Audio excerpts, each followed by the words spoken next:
आज हम इस क्लास में हमारे भारतीय संविधान के जो भाग है, पार्ट्स दिए गए हैं, 22 भाग दिए गए हैं, उनको समझेंगे। अभी वर्तमान में 25 भाग है, उनको भी जानेंगे कि हम जैसे 23, 24, 25 वो भाग हमें बुक्स में नहीं मिलेंगे, लेकिन हम किस तरह से हम 25 भाग इन्हें समझते हैं। तो जैसे हमारे मूल संविधान में 22 भाग दिए गए हैं, लेकिन अभी वर्तमान में हम 25 भाग पढ़ते आ रहे हैं कि हमारे संविधान में 25 भाग है और मूल संविधान के अंदर 395 अनुच्छेद थे और अभी वर्तमान में लगभग 470 अनुच्छेद है और 8 अनुसूचियां थी, जो अभी 12 अनुसूचियां हैं हमारे संविधान में। तो हम इस क्लास में जो हमारे संविधान के भाग दिए गए उनके अंदर जो आर्टिकल दिए गए उनको समझेंगे। और भाग होते क्या है, जैसे हम एक किताब को पढ़ते हैं उसके अंदर इंडेक्स दी गई होती है, फर्स्ट चैप्टर सेकंड, तो वैसे ही हमारे जो भाग है उनके अंदर हमारे आर्टिकल दिए गए होते हैं, अनुच्छेद दिए गए हैं, जो कि हमारे वर्तमान में 470 अनुच्छेद है। तो सबसे पहले तो जो हमारे मूल संविधान के अंदर 22 भाग है वो अभी 25 भाग हो चुके हैं, लेकिन हमें कभी भी हमारी बुक के अंदर या कहीं भी हमें ऐसे पढ़ने को नहीं मिलेगा कि भाग 23 ये, भाग 24 ऐसे नहीं हमें पढ़ने को मिलेगा किसी भी किताब में या कहीं भी, क्योंकि भाग मूल रूप से है वो 22 ही है और 22 ही रहेंगे, 22 ही रहेंगे। इसका कारण ये है कि यहाँ पे 23, 24 आपको ऐसे भाग नहीं मिलेंगे, आपने पढ़े होंगे कि अभी 23 भाग हो रखे, 24 भाग हो रखे, 25 भाग हो रखे, लेकिन जैसे भाग कैसे बढ़ गए, भाग ऐसे बढ़ गए जैसे 4A में ऐसे जोड़ दिया, 9A जोड़ दिया, 9B जोड़ दिया, ऐसे कितने हो गए, तो ऐसे जोड़ रखे हैं, तो यानी भाग के अंदर भाग को जोड़ दिया गया, तो वो ही है, सब भाग जोड़ दिए गए। तो हम कहीं भी कॉन्स्टिट्यूशन के अंदर ऐसे 23, 24, 25 भाग नहीं पढ़ने वाले, ना ही हमें मिलेंगे। तो सबसे पहले आपको ये ध्यान रखना है कि आप कंफ्यूज मत होना कि 25 भाग हम कहते हैं, बट हमारी बुक्स के अंदर कहीं भी हमें 25 भाग नहीं मिलेंगे ऐसे, क्योंकि उनके अंदर जो सब भाग दिए गए, जैसे 9A जोड़ दिया गया नगर पालिका, 9B सहकारी समितियों को जोड़ दिया गया, साथ ही 4A के अंदर, भाग 4A के अंदर वो है मूल कर्तव्य जोड़ दिए गए। तो ऐसे क्या कर दिया, भाग के अंदर भाग जोड़े गए, ये ऐसे हो रखे हैं अभी वर्तमान में 25 भाग। तो अब आप समझ गए कि हमारे संविधान के अंदर 25 भाग दिए गए हैं, यानी 25 भाग दिए गए हैं। और मूल रूप से बात करें तो हम 22 भाग हैं हमारे संविधान के अंदर जो हम अब पढ़ने वाले हैं, और अभी वर्तमान में 470 अनुच्छेद दिए गए हैं जो हम भाग में पढ़ने वाले हैं, और मूल रूप से 395 अनुच्छेद थे जब हमारे संविधान को लागू किया गया, और साथ ही 8 अनुसूचियां थी जो अब 12 हो चुकी है, अनुसूचियां थी जो 12 हो चुकी है, पहले 8 अनुसूचियां थी अब जो 12 हो चुकी है, वो हम किसी अलग क्लास में जानेंगे। और साथ ही हमारे संविधान में एक प्रस्तावना भी है, वो हमने पहले वाली क्लास में कर ली है, तो आप उसको जाकर देखना। तो सबसे पहले हम भाग फर्स्ट के बारे में जानें, और साथ ही हम एक एक भाग को सीक्वेंस में याद करेंगे। जैसे मैं आपको बताने वाला हूँ, एक एक भाग को, एक एक आर्टिकल को सीक्वेंस में याद करते चलेंगे ताकि आपके भाग है वो लंबे टाइम तक याद रहे। तो सबसे पहले भाग फर्स्ट, भाग फर्स्ट के अंदर हमारे दिए गए संघ एवं राज्य क्षेत्र, संघ एवं राज्य क्षेत्र। भाग फर्स्ट के अंदर संघ एवं राज्य क्षेत्र दिए गए हैं, और जिसमें अनुच्छेद शामिल है, जिसमें अनुच्छेद शामिल है 1 से लेकर 4 तक। और साथ ही संघ एवं राज्य क्षेत्र जो भाग फर्स्ट है वो हमारी अनुसूची फर्स्ट है, जिसमें 1 के अंदर दिया गया है। तो ये भी आपको साथ में याद रखना है, जो कि हम भाग फर्स्ट पढ़ते हैं जिसमें संघ एवं राज्य क्षेत्र के बारे में दिया गया है, अनुच्छेद 1 से 4 तक, वो हम अनुसूचियां पढ़ते हैं, जो 12 अनुसूचियां हैं वो अनुसूची 1 में भी दिया गया है। अब जैसे भाग फर्स्ट के अंदर हमने क्या पता चला कि हमारे भाग फर्स्ट के अंदर संघ एवं राज्य क्षेत्र के बारे में दिया है, उसके अंदर कितने आर्टिकल शामिल है, उसके अंदर 4 अनुच्छेद शामिल है। यानी जैसे अनुच्छेद फर्स्ट क्या कहता है, अनुच्छेद फर्स्ट ये बताता है कि जो हमारे संघ का नाम है वो क्या है, संघ का नाम क्या होगा, और उसके राज्य क्षेत्र के बारे में, संघ का नाम एवं उसके राज्य क्षेत्र। जैसे संघ का नाम आपने अनुच्छेद 1 को पढ़ा होगा, तो जैसे कि इंडिया है वो ही भारत है, इंडिया ही भारत है, यानी दैट इज इंडिया भारत, यानी भारत ही इंडिया है, भारत ही इंडिया है। और यह राज्यों का संघ है, क्या है, ये राज्यों का संघ है। तो राज्य संघ से अलग नहीं हो सकते। ऐसे अनुच्छेद फर्स्ट में मैं एक एक अनुच्छेद को यहाँ पे आपको समझाने वाला नहीं हूँ, बट जैसे कि भाग पढ़ते सबसे पहले भाग में हमारे पूरे संघ भारत के बारे में, संघ है जो राज्यों का संघ है उसके बारे में दिया गया भाग फर्स्ट में, जहाँ पे अनुच्छेद 1 से 4 तक के आर्टिकल दिए गए और अनुच्छेद 1 में वह संघ का नाम और उसके राज्य क्षेत्र के बारे में दिया गया। अनुच्छेद सेकंड के अंदर नए राज्यों का निर्माण, अनुच्छेद 3 जैसे राज्यों के नाम में बदलाव करना, सीमा में बदलाव करना, अनुच्छेद 4 जिसमें अनुच्छेद 2 और 3 में बदलाव करने के लिए कॉन्स्टिट्यूशन अमेंडमेंट के बारे में दिया गया है कि यहाँ साधारण संशोधन से ही यहाँ पे संशोधन किया जा सकता है। तो ऐसे भाग दे रखी है। अब आप समझ रहे हो कि हमने फर्स्ट भाग पढ़ लिया। भाग फर्स्ट पढ़ा हमने क्या, संघ एवं राज्य क्षेत्र। संघ एवं राज्य क्षेत्र आपको साथ साथ में लिखते चलना है। संघ एवं राज्य क्षेत्र जहाँ पे अनुच्छेद 1 से 4 तक के बारे में दिया गया है। ठीक है। भाग सेकंड के अंदर यहाँ पे भाग सेकंड के अंदर नागरिकता के बारे में दिया गया है। भाग सेकंड के अंदर नागरिकता के बारे में दिया गया है, सिटीजनशिप के बारे में दिया गया है। और अनुच्छेद है यहाँ पे हमने 1 से 4 तक भाग फर्स्ट में संघ एवं राज्य क्षेत्र के बारे में, इससे नेक्स्ट आर्टिकल 5 से लेकर 11 तक नागरिकता के बारे में दिया गया। अब आप सीक्वेंस देखना कि कैसे बनता जाएगा। हम पूरे भारत संघ राज्य के बारे में जान रहे हैं, उसके नागरिकों के बारे में जान रहे हैं। तो यहाँ पे नागरिकता के बारे में दिया गया 5 से 11, यानी कोई स्थायी प्रबंध नहीं किया गया इन आर्टिकल में, क्योंकि संसद द्वारा एक्ट बनाकर जो 1955 में एक्ट आया था वहां पे नागरिकता के बारे में कि नागरिकता की बर्खास्ती कैसे की जा सकती है, कैसे नागरिकता प्राप्त की जा सकती है, तो सब कुछ यहाँ पे दिया गया। और आपको एक चीज और याद रखनी है नागरिकता के अंदर, क्योंकि हम आगे पढ़ने वाले जो कि हमारा देश है वो संघीय यानी राज्य और केंद्र और राज्य की सरकार है, लेकिन नागरिकता सिर्फ हमें भारत की प्राप्त है। हमें ये नहीं कि राज्य और हमारे भारत की अलग अलग नागरिकता प्राप्त है, हम सिर्फ भारत के नागरिक हैं। जैसे यूएसए के अंदर जो राज्य की नागरिकता ही प्राप्त है और संघ की नागरिकता भी प्राप्त है, तो दोनों की नागरिक होते हैं वो। तो हमारे सिर्फ यहाँ एकल नागरिकता का प्रावधान किया है, डबल नागरिकता का प्रावधान नहीं किया गया है। तो ये भी आपको याद रखना है। साथ सेकंड में हमने पढ़ लिया कि अनुच्छेद 5 से 11 तक नागरिकता के बारे में दिया गया है। और अनुच्छेद अब भाग 3 के अंदर हमारे मूल अधिकार दिए गए हैं।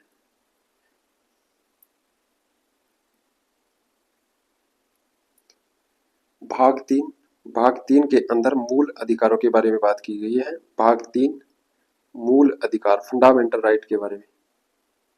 भाग 3 है वो बात करता है फंडामेंटल राइट की किसके, नागरिकों के अधिकारों के बारे में, राइट्स के बारे में बात करता है। हमने आर्टिकल पढ़ लिया 5 से 11 तक नागरिकता। 11 से नेक्स्ट आर्टिकल अनुच्छेद है वो है 12 से लेकर 35 तक हमारे मूल अधिकार के बारे में, हमारे राइट्स के बारे में दिया गया, जो सबसे मोस्ट इम्पोर्टेंट भाग है, जिसे हमारे संविधान का मेग्ना कार्टा कहा जाता है। हमारे संविधान का मेग्ना कार्टा कहा जाता है, क्योंकि इसलिए कहा जाता है क्योंकि इसके अंदर जो आर्टिकल अनुच्छेद हमें राइट्स दिए गए हैं, हम वो हाई कोर्ट या सुप्रीम कोर्ट में जाकर आर्टिकल 32 के तहत वहां पे मांग कर सकते हैं अपने अधिकारों की। तो सबसे मोस्ट इम्पोर्टेंट आर्टिकल है ये। आपको जितने भी इसके अंदर अनुच्छेद दिए गए वो एक भी अनुच्छेद आपको नहीं भूलना है, एक भी नहीं छोड़ना है, एक एक अनुच्छेद को आपको अच्छे से याद करना है। तो मूल अधिकारों के बारे में अनुच्छेद 12 से 35। अब सिक्वेंस देखिए आप थोड़ा सा कि हमने पढ़ा हमारे पूरे राज्य संघ राज्य क्षेत्र के बारे में, यानी पूरे देश के बारे में। उसके बाद उसके अंदर रहने वाले नागरिकों के बारे में, नागरिकता कैसे प्राप्त कर सकते हैं उनके बारे में, यानी सिटीजनशिप के बारे में भाग सेकंड में। भाग थर्ड में जो नागरिक संघ में रह रहे हैं, देश में रह रहे हैं, उनके लिए कुछ राइट्स की जरूरत तो होगी, यानी उनके लिए कुछ अधिकार होने चाहिए। उनके कुछ अधिकारों के बारे में बात की गई हमारे भाग 3 में अनुच्छेद 12 से 35। अब सीक्वेंस बढ़ रहा है, तो यहाँ पे मूल अधिकारों के बारे में थोड़ा सा जान लेते हैं। हमारे संविधान में 7 मूल अधिकार थे। संपत्ति के मूल अधिकार को हटा दिया गया और भाग 12 के अंदर जो हम आगे बात करने वाले हैं अनुच्छेद 300A में शामिल कर दिया गया। अब सिर्फ 6 मूल अधिकार है, जिसमें सबसे पहले आता है समानता का अधिकार, उसके बाद स्वतंत्रता का अधिकार और शोषण के विरुद्ध अधिकार, धर्म का अधिकार और संस्कृति और शिक्षा का अधिकार, और साथ ही संवैधानिक उपचारों का अधिकार, जो हम आर्टिकल 32 की बात करें। तो यहाँ पे पूरा एक हमें 6 जो अधिकार दे रखे हैं उनके अंदर जो एक एक आर्टिकल है वो हम आगे क्लास में कभी पढ़ेंगे, लेकिन आप सिर्फ इस समय इतना जान लो कि जो हमारे मूल अधिकार है उनमें 6 मूल अधिकार दिए गए हैं और ये 12 से 35 तक मूल अधिकार हमारे भाग में दिए गए हैं, जिसे हमारे संविधान का मेग्ना कार्टा कहा जाता है, जो सबसे मोस्ट इंपॉर्टेंट है। उसके बाद भाग 4, भाग 4 के अंदर, भाग 4 के अंदर अब हमने देखा कि जो हमारे नागरिकों को मूल अधिकार दे दिए गए, तो अब कुछ राज्यों के लिए भी नीति निर्देशक तत्व लागू किए। तो यहाँ पे जो राज्यों के लिए नीति निर्देशक तत्व डीपीएसपी, नीति निर्देशक तत्व, नीति निर्देशक तत्व, तो हमने 35 तक पढ़ा कि जो फंडामेंटल राइट है 36 से लेकर 51 तक, अनुच्छेद 36 से लेकर 51 तक है, वो हमारे राज्य के नीति निर्देशक तत्वों के बारे में दिया गया है। यानी जो कहा गया है कि अगर कोई भी विधि बनाने, अगर राज्य कोई विधि बनाता है तो उसमें जो कल्याणकारी राज्य की व्यवस्था उसको ध्यान में रखकर ही विधि बनाए। लेकिन यहाँ पे फंडामेंटल राइट, जैसे मैंने बताया कि आर्टिकल 32 है, अगर हमारे जो राइट्स है उनका उन्मूलन हो रहा है तो हम हाई कोर्ट या सुप्रीम कोर्ट जाकर उनकी मांग कर सकते हैं। लेकिन राज्य के जो नीति निर्देशक तत्व है वो मूल अधिकार से अलग है, क्योंकि हम इनकी मांग नहीं कर सकते हैं हमारे हाई कोर्ट या सुप्रीम कोर्ट में जाकर, बट राज्य इन पर ध्यान रखेगा। कैसे, मैं एक आर्टिकल बताता हूँ। जैसे इसके अंदर आर्टिकल दिए गए, आर्टिकल नंबर अनुच्छेद 40 जो कि पंचायतों की बात करता है, पंचायतों की बात करें तो स्वशासन, स्वशासन, सेल्फ गवर्नमेंट, स्वशासन की बात करता है, जो कि हमारे 73वां और 74वां जो कॉन्स्टिट्यूशन अमेंडमेंट लाया गया संविधान में, जिसमें पंचायती, नगरपालिका और सहकारी समितियों को जोड़ा गया। बाद में 2011 में सहकारी समितियों को जोड़ा गया 97वें संविधान संशोधन द्वारा। तो ये क्या है, राज्य विधि बनाते समय इन जो अपने कल्याणकारी राज्य की व्यवस्था उसको ध्यान में रखें। तो ये है 1 से 4 तक के भाग। अब सीक्वेंस में देखना है, फिर उसके बाद हम आगे बढ़ेंगे, क्योंकि एक एक अनुच्छेद को हम एक एक भाग को अच्छे से समझते चलेंगे। अब सीक्वेंस में सबसे पहले हमने देखा हमारे संघ के बारे में, संघ एवं राज्य के बारे में। भाग फर्स्ट में संघ के बारे में हमने जाना, भारत के बारे में हमने जाना अनुच्छेद 1 से 4 तक, और फिर संघ में रहने वाले लोगों के बारे में, संघ में रहने वाले लोगों के बारे में, यानी उनकी नागरिकता के बारे में कि वो कैसे नागरिकता प्राप्त कर सकते हैं, उनको कैसे बर्खास्त कर सकते हैं, वो हमारे अनुच्छेद 5 से 11 तक। फिर जो नागरिक रह रहे हैं देश के अंदर, उनको नागरिकता प्राप्त होगी तो उनको कुछ मूल अधिकार चाहिए, फंडामेंटल राइट, फंडामेंटल राइट जो कि मैग्ना कार्टा 12 से 35 तक, अनुच्छेद 12 से 35 तक। अब मूल अधिकार हमें मिल गए, लेकिन राज्य के भी कुछ अधिकार नीति निर्देशक तत्व यहाँ पे दिए गए, तो वो है 36 से लेकर 51 तक, 36 से 51 तक। अब समझ रहे हो, सीक्वेंस समझना है आपको, सीक्वेंस में ही हमारे जो कॉन्स्टिट्यूशन के पार्ट है वो सीक्वेंस में ही दिए गए, आर्टिकल को एक एक को सीक्वेंस में दिया गया। नेक्स्ट, अभी भाग 4 हम पढ़ रहे हैं। भाग 4 के अंदर एक भाग और ऐड किया गया, भाग 4A या 4 का, भाग 4 का ऐड किया गया, जिसमें हमारे मूल कर्तव्य, मूल कर्तव्यों की बात की गई, जिसमें अनुच्छेद जोड़ा गया 51A सिर्फ। अब स्टार्टिंग में हमने पढ़ा कि 22 भाग है हमारे संविधान में, लेकिन वर्तमान में 25 भाग हो रखे हैं। लेकिन हम कहीं भी कॉन्स्टिट्यूशन के अंदर, किसी भी बुक के अंदर ऐसे भाग 23, 24, 25 नहीं पढ़ते हैं, क्योंकि उसका कारण है कि जो पहले से भाग दिए गए उसके अंदर हम सब ऐड करते हैं। तो यहाँ पे ये देखिए, भाग 4 के अंदर हमने राज्य के नीति निर्देशक तत्व पढ़े 36 से 51, उसके बाद उसमें एक भाग नया ऐड किया गया बाद में, मूल कर्तव्य, यानी हमें नागरिकों के राइट दे दिए गए, राज्य के नीति निर्देशक तत्व दे दिए गए, तो हमारे जनता के हमारे अपने कुछ कर्तव्य होने चाहिए देश के प्रति, वो भी बाद में लागू किया। तो भाग 4 ऐड किया गया राज्य के नीति निर्देशक तत्व के साथ। इसमें 42वें संविधान संशोधन 1976 के द्वारा इसे जोड़ा गया। स्वर्ण सिंह समिति, एक सरदार स्वर्ण सिंह समिति आई थी, उसकी रिकमेंडेशन पर भाग 4A को अनुच्छेद A जोड़ा गया इसमें, समझ रहे हो। अब यहाँ पे देखो, भाग 4 पढ़ा हमने, भाग 4 हमने पढ़ा, ये नंबर है। भाग 4 में हमने नीति निर्देशक तत्वों के बारे में पढ़ा, ठीक है। और फिर नेक्स्ट हमने भाग 4A देखा कि भाग 4A जोड़ा गया 42वें संविधान संशोधन 1976 द्वारा, जिसमें हमारे कुछ मूल कर्तव्य यानी फंडामेंटल ड्यूटीज जोड़ी गई है, जो कि सिर्फ एक अनुच्छेद है जिसमें 51 है। 42वां संविधान संशोधन द्वारा जोड़ा गया, 42वें संशोधन द्वारा जोड़ा गया 1976 में स्वर्ण सिंह समिति। और इसमें जब जोड़ा गया 1976 में तब इसमें 10 मूल कर्तव्य थे, यानी 10 मूल कर्तव्यों की बात की गई थी, लेकिन बाद में एक और मूल कर्तव्य जोड़कर ये टोटल 11 मूल कर्तव्य है अभी वर्तमान में। आपको ये भी याद रखना है। तो अब आपने देखा कि अब ऐसे पढ़ रहे हैं, भाग 4 के अंदर भाग 4A जोड़ दिया गया, तो यहाँ पे नंबरिंग में ये नंबर 6 हो गया। ऐसे पढ़ रहे हैं तो सब भाग ऐड कर रखें एक एक के अंदर। अब भाग 5 के बारे में, अब हमने पूरा सीक्वेंस में फिर से हम एक बार लर्न करते हैं। भाग फर्स्ट में हमने संघ हमारे भारत के बारे में जाना, उसके अंदर कैसे नागरिकता प्राप्त कर सकते हैं उसके बारे में जाना भाग सेकंड में। भाग थर्ड में फंडामेंटल राइट जो नागरिक रहे उनके अधिकार के बारे में जाना।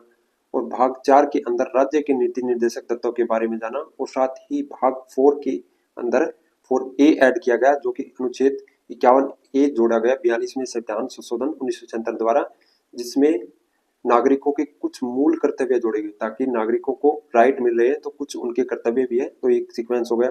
अब भाग 5, और यहाँ पे भाग 5 के अंदर संघ सरकार की बात की गई, संघ सरकार या केंद्र सरकार की बात की गई, यहाँ पे केंद्र सरकार। अब हमने ये चीजें पढ़ ली कि हमने भारत संघ के बारे में सुना, हमारे राइट्स, हमारी फंडामेंटल ड्यूटीज, राज्य के कुछ नीति निर्देशक तत्व। अब हम पढ़ेंगे संघ सरकार, राज्य सरकार, क्योंकि कैसे चलता है पूरा देश वो हमें पढ़ना है। तो ये भाग 5 के अंदर दिया गया संघ सरकार के बारे में, जो कि अनुच्छेद 52 से लेकर 151 तक, अनुच्छेद 152 से अनुच्छेद 151 तक संघ सरकार केंद्र सरकार के बारे में दिया गया है। और यहाँ इस चैप्टर के अंदर, इस भाग के अंदर आपके अध्याय दिए गए हैं, चैप्टर दिए गए हैं, जैसे 1 नंबर 2 नंबर। तो भाग 5 के अंदर कुल टोटल कितने हैं, 5 अध्याय है, 5 अध्याय जोड़े गए। जैसे हम भाग पढ़ रहे हैं, भाग के अंदर फिर चैप्टर जोड़ दिए गए, और चैप्टर में एक एक चीज को दिया गया। जैसे अध्याय चैप्टर फर्स्ट के अंदर क्या दिया गया, कार्यपालिका के बारे में, किसकी, संघ की कार्यपालिका के बारे में दिया गया है। और यही संघ सरकार में पढ़ेंगे और यही राज्य सरकार में हम पढ़ने वाले हैं। तो सबसे पहले संघ की कार्यपालिका के बारे में दिया गया है, जो कि अध्याय फर्स्ट है भाग 5 के अंदर, जो कि अनुच्छेद 52 से लेकर 78 तक संघ की कार्यपालिका के बारे में दिया गया है। सेकंड, यहाँ पे अध्याय सेकंड यानी चैप्टर सेकंड में दिया गया है संसद के बारे में, पार्लियामेंट के बारे में। पार्लियामेंट में हम क्या क्या पढ़ते हैं, पार्लियामेंट में जैसे हम लोकसभा, राज्यसभा और राष्ट्रपति। कार्यपालिका के अंदर क्या था, राष्ट्रपति, प्राइम मिनिस्टर, उपराष्ट्रपति और काउंसिल मिनिस्टर होते हैं, उनके बारे में हम कार्यपालिका में पढ़ते हैं, जो अनुच्छेद 52 से 78 तक है। और सेकंड अध्याय भाग 5 के अंदर चैप्टर सेकंड के अंदर भाग 5 के अंदर दिया गया है हमारी पार्लियामेंट के बारे में, जिसमें हम लोकसभा और राज्यसभा के बारे में पढ़ते हैं, जो कि अनुच्छेद 79 से लेकर 122 तक हमारी संसद के बारे में दिया गया, जिसमें लोकसभा और राज्यसभा के बारे में दिया गया। साथ ही जो संसद है, पार्लियामेंट है, वो लोकसभा, राज्यसभा और राष्ट्रपति से मिलकर बनी है। तो इसमें आर्टिकल दिए गए हैं 79 से लेकर 122 तक। चैप्टर 3 अध्याय 3 के अंदर, अध्याय 3 भाग 5, मैंने बताया कि आपको भाग 5 पढ़ रहे हैं हम, जिसमें संघ सरकार या केंद्र सरकार, जिसके अंदर चैप्टर शामिल किए गए और अनुच्छेद 152 से लेकर 151 तक इसमें दिया गया है। जिसमें नेक्स्ट है राष्ट्रपति की विधायी शक्तियां, राष्ट्रपति की विधायी शक्तियों के बारे में दिया गया, जिसमें एक आर्टिकल दिया गया 123, अनुच्छेद 123 के बारे में राष्ट्रपति की विधायी शक्तियों के बारे में बात की गई है। यहाँ पे तीसरा अध्याय हमने पढ़ा राष्ट्रपति की विधायी शक्तियां, अनुच्छेद दिया गया सिर्फ 123। नेक्स्ट अध्याय 5 अध्याय नेक्स्ट है अध्याय 5 में हमारे जो सुप्रीम कोर्ट है, न्यायपालिका के बारे में, संघ की न्यायपालिका के बारे में यहाँ पे दिया गया सुप्रीम कोर्ट के बारे में। और अध्याय 5 के अंदर कैग के बारे में दिया गया है, यानी महालेखा परीक्षक के बारे में यहाँ पे दिया गया है। अब भाग 5 पढ़ लिया हमने। भाग 5 में संघ सरकार, केंद्र सरकार के बारे में हम पढ़ रहे हैं, जहाँ पे इसके अंदर भाग 5 में 5 अध्याय दिए गए टोटल, जो कि अनुच्छेद 52 से लेकर 151 तक अनुच्छेद दिए गए। जिसमें भाग फर्स्ट, चैप्टर फर्स्ट में हमने पढ़ा कि संघ की कार्यपालिका, जिसमें अनुच्छेद 52 से लेकर 78 तक। और सेकंड अध्याय में हमने संसद के बारे में, तीसरे अध्याय में राष्ट्रपति की विधायी शक्तियों के बारे में और न्यायपालिका, और साथ ही कैग यानी महालेखा परीक्षक के बारे में पढ़ा। और भाग 6 वैसे ही समझेंगे हम। भाग 6 के अंदर क्या है, भाग 6 में राज्य की सरकार के बारे में, अभी हमने पढ़ा संघ की सरकार, अब पढ़ेंगे राज्य की सरकार। राज्य की सरकार में अनुच्छेद 152 से लेकर 237 तक के अनुच्छेद शामिल है। और आप जब भी कॉन्स्टिट्यूशन पढ़ो तो संघ सरकार और राज्य सरकार को एक साथ पढ़ना है, क्योंकि यहाँ पे अभी हमने जो देखा कि संघ की कार्यपालिका हम पढ़ रहे थे वहां पे, जिसमें हम राष्ट्रपति, प्रधानमंत्री, उपराष्ट्रपति या काउंसिल ऑफ मिनिस्टर्स पढ़ रहे थे। और वैसे ही भाग 6 के अंदर जो राज्य की सरकार, क्योंकि हमें पता है कि हमारे संघीय सरकार संसदीय सरकार है, तो वैसे ही हमारे राज्य सरकार को पढ़ते हैं अनुच्छेद 152 से लेकर 237 तक। और इसके अंदर भी अध्याय चैप्टर्स दिए गए हैं। भाग 6 में 6 अध्याय दिए गए हैं। भाग 5 के अंदर 5 अध्याय थे और भाग 6 के अंदर 6 अध्याय दिए गए। तो यहाँ पे सबसे पहले भाग 6 में अध्याय फर्स्ट के अंदर हम पढ़ते हैं, पहला अध्याय दिया गया जिसमें सामान्य बात की गई है, सामान्य अनुच्छेद 152 के अंदर। और नेक्स्ट अध्याय सेकंड जिसमें कार्यपालिका के बारे में पढ़ते हैं, कार्यपालिका के बारे में पढ़ते हैं। नेक्स्ट विधानमंडल के बारे में पढ़ते हैं, विधानमंडल शामिल होता है। और यहाँ पे जो राज्यपाल की विधायी शक्तियों के बारे में, राज्यपाल की विधायी शक्तियों के बारे में ये आर्टिकल है 213। याद रखना अनुच्छेद सिर्फ राज्यपाल की विधायी शक्तियों के बारे में अनुच्छेद 213 और राष्ट्रपति की विधायी शक्तियों के बारे में 123 अनुच्छेद हमने अभी देखा था। उसके बाद हम पढ़ते हैं जो राज्य की उच्च न्यायालय है उसके बारे में, उच्च न्यायालय के बारे में। नेक्स्ट यहाँ पे पढ़ते हैं हम अधीनस्थ न्यायालय, अधीनस्थ न्यायालय सब ऑर्डिनेट कोर्ट के बारे में पढ़ते हैं साथ में। तो ये दिया गया हमारे भाग 6 में 6 अध्याय दिए गए टोटल अनुच्छेद 152 से लेकर 237 तक, जिसमें 6 अध्याय दिए गए, जिसमें हम अध्याय फर्स्ट के अंदर जो सामान्य दिए गए अनुच्छेद 152 के बारे में, और फिर कार्यपालिका के बारे में दिया गया। कार्यपालिका में अनुच्छेद 153 से लेकर 167 तक यहाँ पे कार्यपालिका के बारे में, और राज्य की विधानमंडल के बारे में दिया गया अनुच्छेद 168 से लेकर 212 तक, और राज्यपाल की विधायी शक्तियों के बारे में अनुच्छेद 213 सिर्फ एक आर्टिकल दिया गया। और राज्य की उच्च न्यायालय के बारे में यहाँ पे अनुच्छेद 214 से लेकर 232 तक दिया गया, और अधीनस्थ न्यायालय यहाँ पे 233 से लेकर 237 तक यहाँ पे दिया गया। तो ये है भाग 6। अब हम फिर से एक बार रिवाइज करते हैं कि हमने भाग फर्स्ट के अंदर क्या पढ़ा।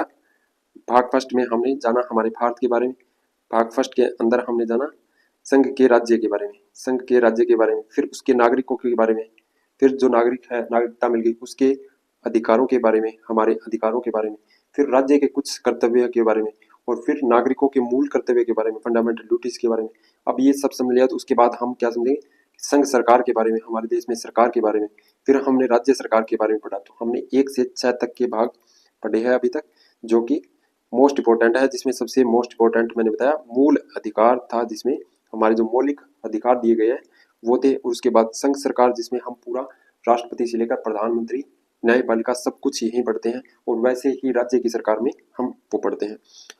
नेक्स्ट जो आर्टिकल था भाग 7 को निरस्त कर दिया गया। हमने भाग 6 तक पढ़ लिया है। भाग 6 तक हमने क्या पढ़ा, राज्य की सरकार के बारे में, राज्य सरकार के बारे में। अब भाग 7 को हटा दिया गया था, भाग 7 था वो निरस्त कर दिया गया था 7वें संविधान संशोधन द्वारा, 7वें संविधान संशोधन द्वारा यहाँ से हटा दिया गया, लेकिन इसको हम भाग 7 के रूप में यही रहने देंगे। और भाग 8 है वो पढ़ेंगे हम, भाग 8 नेक्स्ट पढ़ेंगे। अभी तक हमने जो भाग पढ़ लिए वो वैसे सब भाग में भाग 2 पढ़ लिए हमने, 8 टोटल, और ये भाग पढ़ रहे हैं क्योंकि मैंने बताया कि सब भाग जोड़ रखे। भाग 8 पढ़ेंगे हम, और भाग 7 है वो क्या कर दिया 1956 में 7वें संविधान संशोधन द्वारा 1956 में हटा दिया गया था, जो कि राज्यों से संबंधित पहली अनुसूची के बारे में दिया गया था, जो भाग 7 था। अब भाग 8 के बारे में, भाग 8 के अंदर हमारे जो राज्य क्षेत्र है, राज्य क्षेत्र के बारे में यानी यूटीज यूनियन टेरिटरीज के बारे में पढ़ा। हमने भाग फर्स्ट में क्या पढ़ा, राज्य उसके संघ क्षेत्र। अब सिर्फ यहाँ पे यूटीज के बारे में पढ़ेंगे।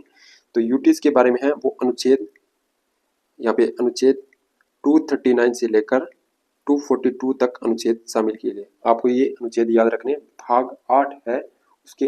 अब हमने क्योंकि राज्य सरकार पढ़ ली, केंद्र सरकार पढ़ ली, और साथ ही अब हम पढ़ रहे हैं यूटीज के बारे में, राज्यों के बारे में जान लिया, अब यूनियन टेरिटरीज के बारे में। और अभी हमारे वर्तमान में 28 राज्य और 8 यूटीज है, तो आपको ये भी याद रखना है। अनुच्छेद है हमारे 239 से लेकर 242 तक यूटीज के बारे में, जैसे दिल्ली के विशेष क्षेत्र के बारे में दिया गया इस भाग में के अंदर आर्टिकल दिया गया है, और वैसे ही अन्य जो यूटीज है उनके बारे में यहाँ पे दिया गया कि कैसे सरकार चलाती है, क्योंकि राज्य और जो यूटीज है दोनों अलग अलग है, क्योंकि जो यूटीज होती है वो संघ सरकार के डायरेक्ट अंडर में आती है।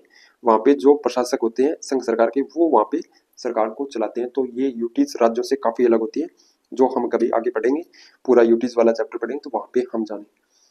भाग 9 के अंदर, भाग 9 जो कि मोस्ट इंपॉर्टेंट है, पंचायती राज सिस्टम को जोड़ा गया।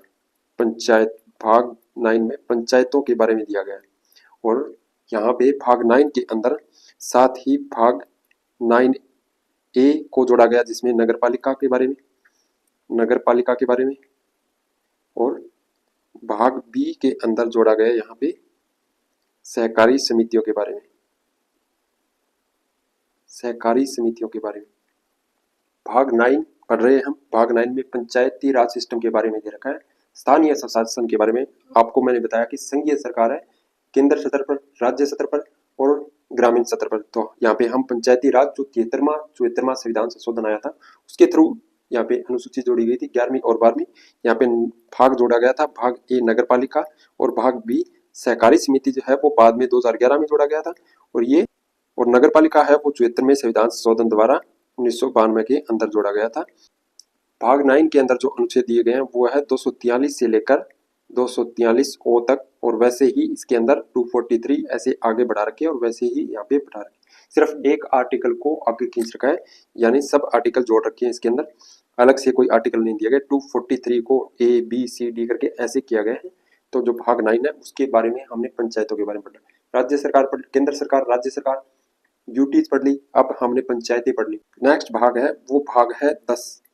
भाग 10 के अंदर क्या पढ़ते हैं हम, जो अनुसूचित और जनजातीय क्षेत्र है उनके बारे में पढ़ते हैं। भाग 10 के में जो अनुसूचित और जनजातीय क्षेत्र है उनके बारे में पढ़ते हैं। अनुसूचित और जनजातीय क्षेत्र के बारे में पढ़ते हैं, जिसमें अनुच्छेद 244 दिया गया जो मोस्ट इंपोर्टेंट है। आप सबने 5वीं और 6ठी अनुसूची के बारे में सुना होगा, हम कभी पढ़ेंगे, जो कि मोस्ट इंपोर्टेंट है। सबसे ज्यादा पूछी जाने वाली अनुसूची है 5वीं और अनुसूची और 6ठी अनुसूची, जिसमें अनुसूचित और जनजातीय क्षेत्र के बारे में दिया गया। भाग 10 के बारे में हमने यूटीज के बारे में जान लिया, अनुसूचित और जनजातीय क्षेत्र के बारे में जान लिया। अब भाग 11 में क्या दिया गया है, भाग 11 के अंदर अब हमने केंद्र सरकार, राज्य सरकार के बारे में जाना। अब भाग 11 के अंदर हम जानेंगे केंद्र और राज्यों के संबंध के बारे में, केंद्र और राज्यों के संबंध के बारे में, कि केंद्र और राज्यों के कैसे संबंध है आपस में। केंद्र और राज्यों के संबंध के बारे में अनुच्छेद है वो यहाँ पे 245 से लेकर 263 तक के अनुच्छेद यहाँ पे भाग 11 में दिए गए। केंद्र और राज्यों के बारे में संबंध दिए गए और यहाँ पे 2 चैप्टर दिए गए। फर्स्ट है विधायी और सेकंड है प्रशासनिक। अब भाग 11 के अंदर क्या दिया गया, केंद्र सेंटर स्टेट रिलेशन के बारे में दिया गया, जहाँ पे अनुच्छेद 245 से 263 तक के अनुच्छेद शामिल है, जिसमें 2 अध्याय शामिल किए गए, एक है विधायी और एक है प्रशासनिक। तो यहाँ पे 2 चैप्टर शामिल किए गए भाग 11 के अंदर, क्योंकि हमने सबसे पहले जाना कि राज्यों के संघ के बारे में, केंद्र सरकार के बारे में, यूटीज के बारे में जान लिया, पंचायती राज सिस्टम के बारे में जान लिया, अनुसूचित और जनजातीय क्षेत्र के बारे में जान लिया भाग 10 में। तो फिर हम सेंटर और स्टेट के जो रिलेशन है आपस में वो कैसे होंगे, कैसे चलेंगे, उनके बारे में हमारे संविधान में अनुच्छेद 245 से लेकर 263 तक भाग 11 के अंदर दिया गया, जिसमें 2 चैप्टर दिए गए हैं। भाग 12 के अंदर जो हमने आर्टिकल पढ़ा था कि जो 300A में शामिल कर दिया गया था फंडामेंटल राइट के अंदर हमने, और साथ ही 7वीं जो अनुसूची थी वो निरस्त कर दी गई थी।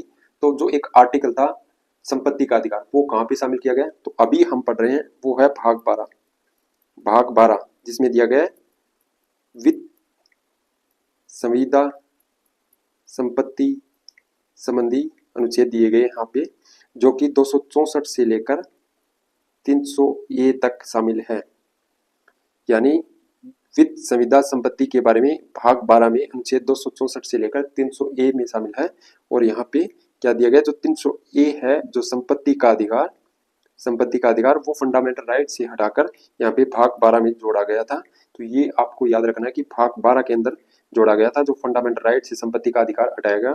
और भाग 12 में टोटल 4 भाग दिए गए हैं, अलग अलग 4 भाग दिए गए, जो अनुच्छेद 264 से लेकर 300A में शामिल है। अब भाग 12 पढ़ लिया। भाग 13 के अंदर क्या दिया गया, भाग 13 के अंदर दिया गया कि जो व्यापार वाणिज्य संगम होगा उसके बारे में दिया गया, अनुच्छेद 301 से लेकर 307 तक। यहाँ पे 301 से 307 तक जो व्यापार वाणिज्य उसके बारे में।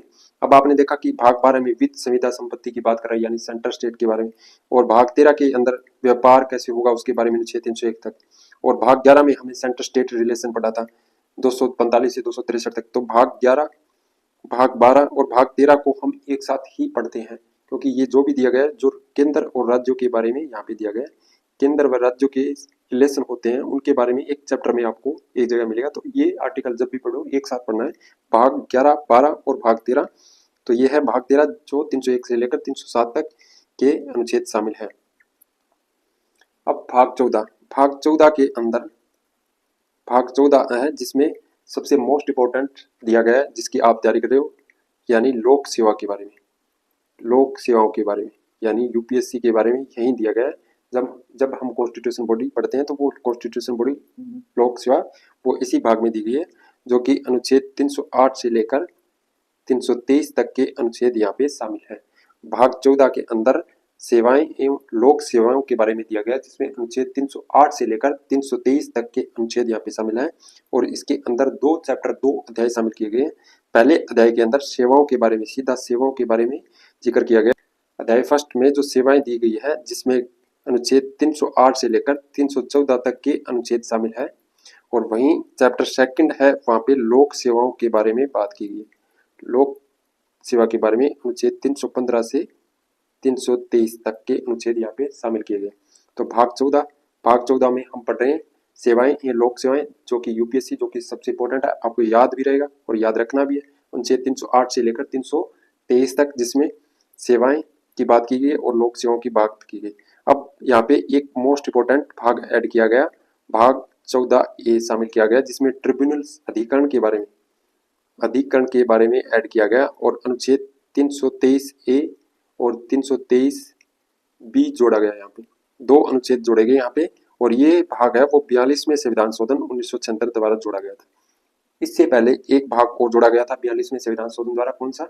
वो था भाग 4A। भाग 4A जो कि हमारे मूल कर्तव्य दे रखे हैं, वो भाग 4A 42वें संविधान शोधन द्वारा 1976 में जोड़ा गया। और वैसे ही ट्रिब्यूनल जो अधिकरण दिए गए हैं ट्रिब्यूनल्स, वो भाग 14A में जोड़ा गया, किसके साथ? लोक सेवाओं के साथ, लोक सेवाओं के साथ, यूपीएससी के साथ अधिकरण को जोड़ा गया। आपको याद रहेगा, आपको याद करना है यूपीएससी आईएएस के साथ किसको जोड़ा गया? अधिकरण को, प्रशासनिक, जिसमें दो अनुच्छेद दे रखे हैं।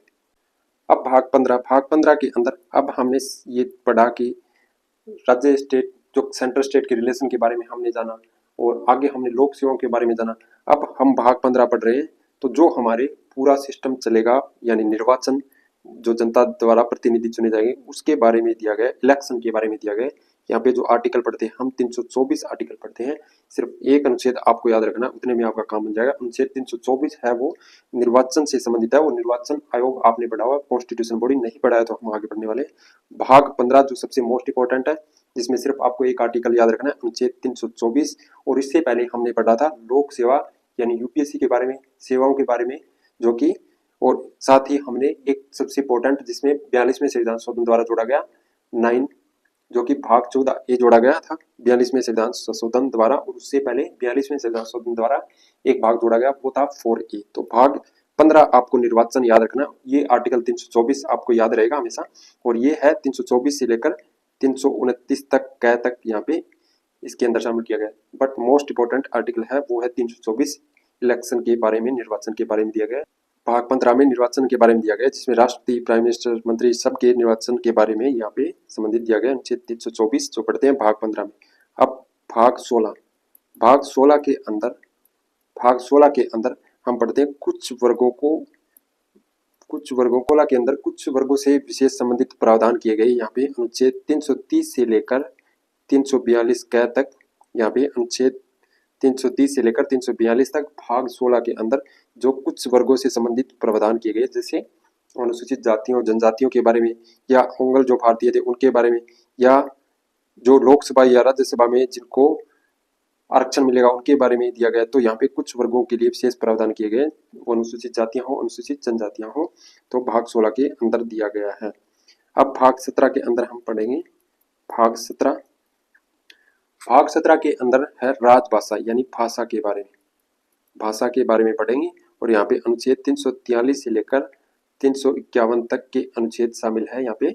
अब हम सीक्वेंस में देखें तो आप देखो, सबसे पहले हमने पढ़ा था कि संघ के बारे में, उसके बाद नागरिकता के बारे में, उसके बाद जो नागरिक रह रहे हैं उनके अधिकारों के बारे में, राज्य के अधिकारों के बारे में, कर्तव्यों के बारे में, उसके बाद संघ सरकार के बारे में पढ़ा, फिर हमने राज्य सरकार के बारे में पढ़ा, फिर हमने पंचायती राज सिस्टम यूटीज पढ़ा, और फिर हमने सेंट्रल स्टेट रिलेशन पढ़ा, निर्वाचन पढ़ा हमने, और कुछ वर्गों से विशेष संबंधित प्रावधान पढ़े, लोक सेवाएं पढ़ी। अब हम पढ़ रहे हैं कि जो रह रहे हैं यहाँ पे उनकी क्या राजभाषा होगी, और हमारी न्यायपालिका की क्या राजभाषा होगी, हमारी संसद की, सब कुछ यहाँ पे अनुच्छेद 343 से लेकर अनुच्छेद 351 तक भाग 17 के अंदर शामिल किया। और भाग 17 में कुल 4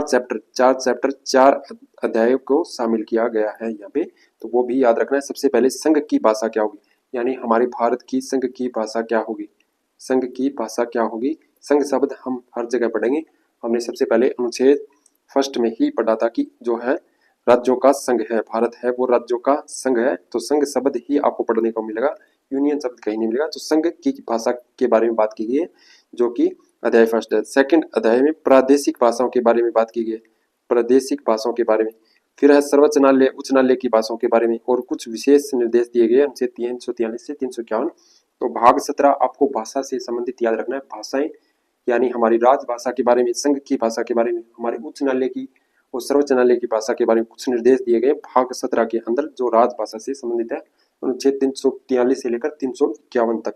अब भाग 18 के अंदर हम पढ़ें। अब हमने सब चीजें पढ़ ली कि हमारी कैसे सरकार बनती है, कैसे निर्वाचन होता है, हमारे अधिकार।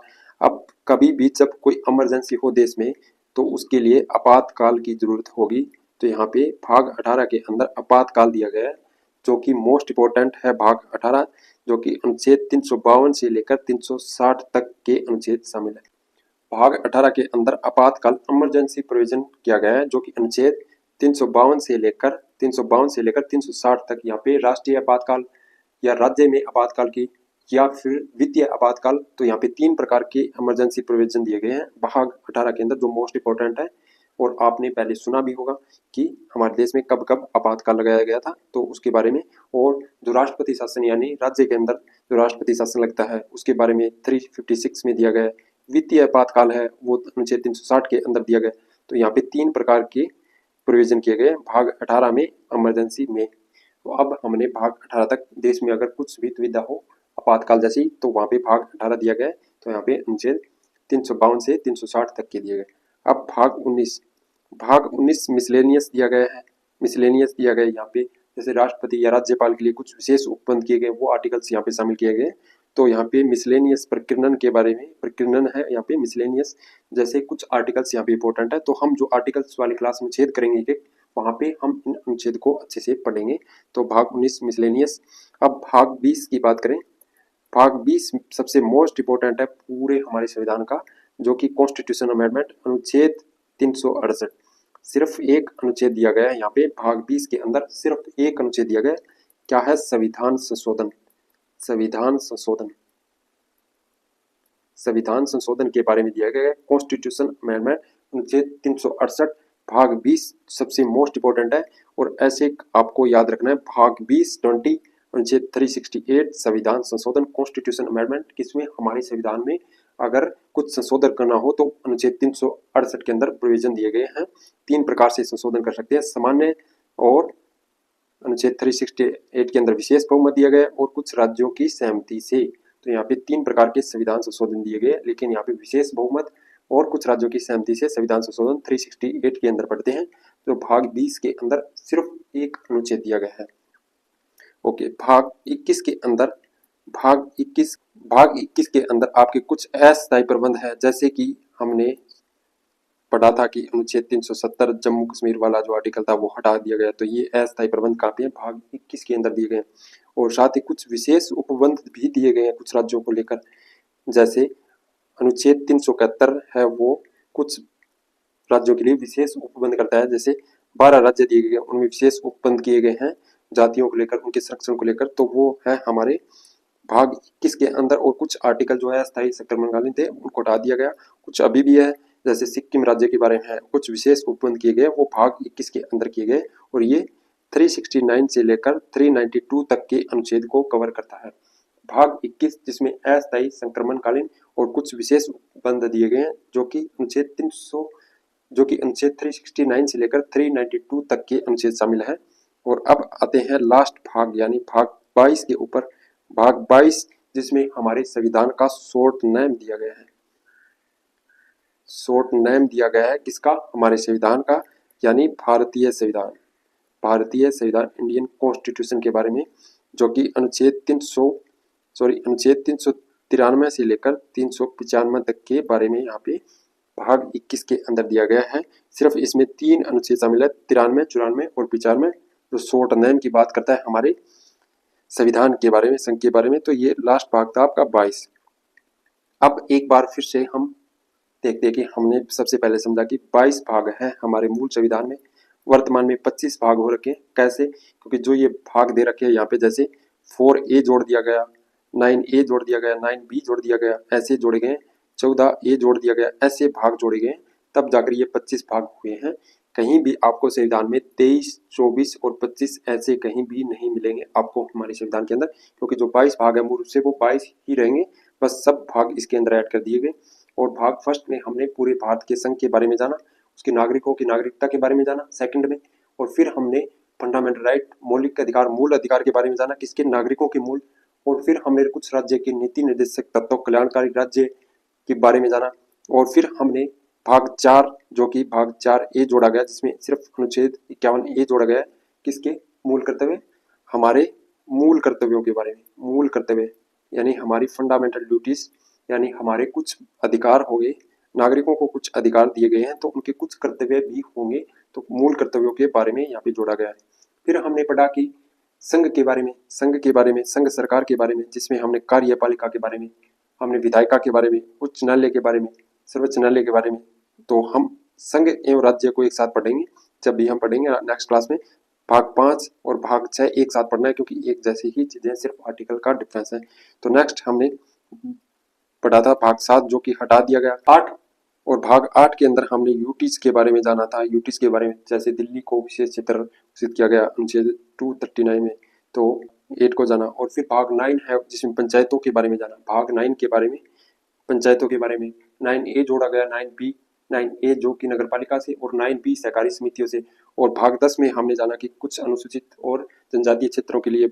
और भाग 11 में हमने देखा 11 से लेकर भाग 11, भाग 12 और भाग 13 जिसमें स्टेट और सेंटर के रिलेशन और कुछ व्यापार और सुविधा की बात की गई है, तो उसके बारे में। भाग 14 में हमने सेवाएं यूपीएससी के बारे में, भाग 14 यूपीएससी। और भाग 14A जिसमें ट्रिब्यूनल जोड़ा गया था 42वें संविधान शोधन द्वारा, तो भाग 14 में सीक्वेंस में हम पढ़ रहे हैं। भाग 14 के बाद हमने बात की थी भाग 15 में निर्वाचन अनुच्छेद 324, आपको ये आर्टिकल याद रखना है 324। उसके बाद हमने कुछ वर्गों से संबंधित विशेष प्रावधान जैसे अनुसूचित जातियों जनजातियों के बारे में। फिर भाग 17 में हमने राजभाषा यानी हमारी भाषा के बारे में, संघ की भाषा के बारे में पढ़ा। भाग 18 में हमने पढ़ा कि ये सब चीजें होने के बाद अगर देश में इमरजेंसी आई तो इमरजेंसी प्रोविजन के बारे में पढ़ा था हमने, अनुच्छेद 350 से लेकर 360 तक हमने भाग 18 में। और फिर हमने जाना भाग 19 के अंदर कुछ मिसलेनियस, राज्यपाल और राष्ट्रपति को कुछ अधिकार दिए गए, कुछ उनको पावर्स दिए गए, उनके बारे में दिया गया, जो हम आर्टिकल में आगे पढ़ेंगे। भाग 20 सबसे मोस्ट इंपोर्टेंट, जिसमें संशोधन, कॉन्स्टिट्यूशन अमेंडमेंट की बात की गई है, संशोधन के बारे में। भाग 21 में कुछ अस्थायी और विशेष प्रबंध किए गए राज्यों के बारे में। और भाग 22 जो कि लास्ट भाग है, जिसमें किया गया हमारे संविधान का शॉर्ट नेम यानी भारतीय संविधान, जिसमें 393 से लेकर 395 तक के आर्टिकल है। अब भाग 1 से लेकर 22 तक के भाग हमने समझे, और 395 अनुच्छेद है, लेकिन कहीं भी आपको अनुच्छेद है वो ऐसे नहीं मिलेंगे, 401, 402 ऐसे कहीं भी नहीं मिलेंगे। और साथ ही आपको कहीं भी भाग 23, 24, 25 ऐसे नहीं मिले, क्योंकि भाग के अंदर सब भाग ऐड किए गए। जैसे भाग मैंने बताया भाग 4A, भाग 9A और 9B और भाग 14, ये 4 ऐड किए गए, तो यहाँ पे टोटल 25 भाग हो जाते हैं। और साथ ही जो हमारे आर्टिकल है, जैसे 395 के अंदर ए जोड़ दिया गया, आर्टिकल 51 के अंदर ए जोड़ दिया गया, तो ऐसे सब भाग ऐड किए गए, तो ऐसे भाग मिले। मूल रूप से जो हमारे संविधान में है वही मिले। अनुसूचियां सिर्फ हमारे संविधान में 8 थी मूल रूप से, वो 12 आपको मिले, इनकी संख्या आपको सीक्वेंस में मिलेगी।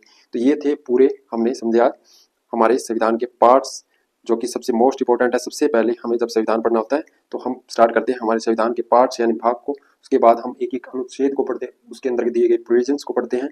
और प्रेम्बल वाली क्लास हमने पहले कर ली थी, तो वो भी आप जाके देखना।